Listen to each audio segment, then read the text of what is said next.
2011 সালে প্রকাশিত আমার কাব্যগ্রন্থ ও বৃষ্টিধারা ও বাড়িপাত থেকে 10টি 4-5 লাইনের ছোট কবিতা পাঠ করছি। 1। রজনী জল এসে ভিজিয়ে তোলে, অঙ্কুরও গাছ হবার ফুর্তি পায়, প্রভাহীন আলোহীন অবস্থায় তৈরি হতে থাকে বাঁশঝাড়ের ভিতর অসৎ। 2। পর্বতের গায়ে আজ বৃষ্টি, এতদিন পর্বত ধুলো বালিকণা নিয়ে রুক্ষ ছিল, পর্বত চূড়া ভিজে ভিজে আজ কান্তিময়, সৌম্য দর্শনে নয়ন শোভন। 3। উদ্যান রক্ষক জানে জলের মাহাত্ম্য, মালিনীও জানে কুঞ্জ বনে, তাই জলের অন্তরা নিয়ে সকল গানের সূচনা। 4। টলটলে জল, কাকচক্ষুর মতো নির্মল জল, সূর্য রশ্মি নিয়ে নাচে, ঘোলা জল এসে হারিয়ে যায়। 5।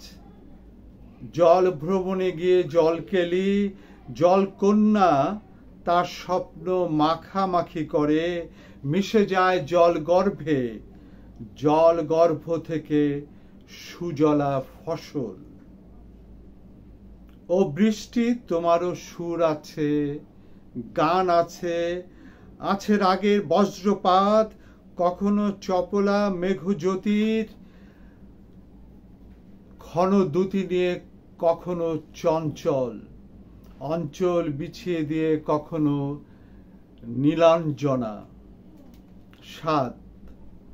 জলের কপটতা নেই, জল কৈতব নয়, জলের প্রবৃত্তি প্রকাশ্য, অসংকোচে ধরা দেয় সরল চিত্ত নিয়ে, তার গতিতে তার প্রকৃতিতে দিল দরিয়া।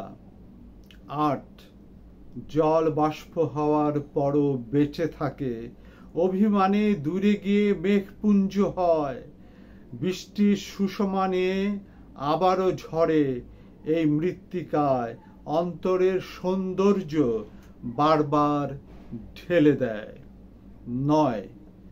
জলের গভীরতা ও বিস্তার দেখে মনে হয় সুমেরু কুমেরু সব মিলে অকুল পাথার, কেউ দূরে নই, জল বৃত্তে আছি, চারদিকে জলেশ্বর।